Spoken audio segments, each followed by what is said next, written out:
Continue with this story now. Jennifer Smout from the Commission for Gender Equality joins us from our Cape Town studios. Jennifer, thanks very much for your time on the rundown. You might have heard me discussing this with my colleague Lindsay Dentlinger, who is covering that story for us from Parliament.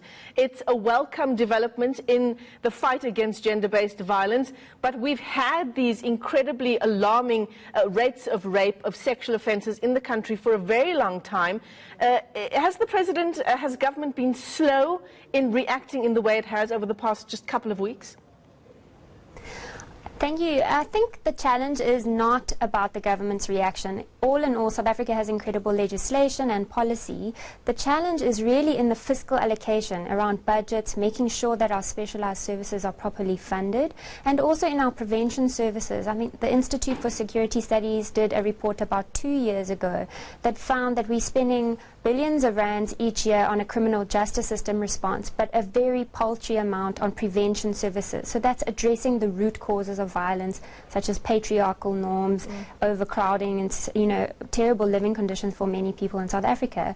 And I think it is incredible that we're having this joint sitting today. We can't undervalue that this is the first time that such a thing has happened. I'm very interested to hear the debates and the proposals.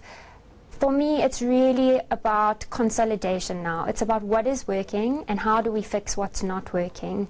We know that if you cannot go to a post office to collect a package without facing rape and murder, that any amount of criminal justice system response will always be too late. Yeah, and I mean, Jennifer, when you talk about the fact that we have all of this great legislation, we have all of these great strategies on paper, the one thing that comes to mind for me is the issue around the Tutuzela centres that could play such an important role in the fight against gender-based violence, in how we deal with rape survivors in particular, but those as well underfunded. We're hearing about many of those centres not functioning optimally at all. Of course. I mean, the Tutuzela care centres are one of the most valuable assets that we have, in that they're a one-stop service for survivors. So you lose out on the risks of challenges that you face when you're reporting at an ordinary police station or healthcare facility. But as you rightly say, they are underfunded at the moment. Never mind the Tutuzela care centres themselves being underfunded, we don't have a plan to fund them in the future. We also are facing a challenge where we are attempting to roll out sexual offences courts, for example, which are incredible and have shown great success in prosecuting cases when compared to normal courts. But we know that the justice system is going to have to close down 87 regular courts due to budget cuts. We also know that our prosecution, then the NPA, is underfunded and will have to cut prosecutors over the next 3 years. So I think when we're talking about taking this seriously, and if we, without the allocation of resources, it's not taking it seriously at all. And we know that the National Strategic Plan, for example, on violence is currently being consulted on by the Department of Women following the summit that we had last year. But on the 3rd of September, the Department of Women came to Parliament and said that there wasn't any budget for the NSP rollout in this financial year. So unless we start to put our money where our mouth is and we give the resources to the interventions that we know make a difference, we aren't going to be in a different situation last year. And whilst the parliamentary sitting might be exceptional, the levels of violence that we're seeing are not. They've been this way for decades. Absolutely. Jennifer, what are you hoping to hear from the President and from this debate today, aside from better allocation of budgets? Yes, that's one very important issue.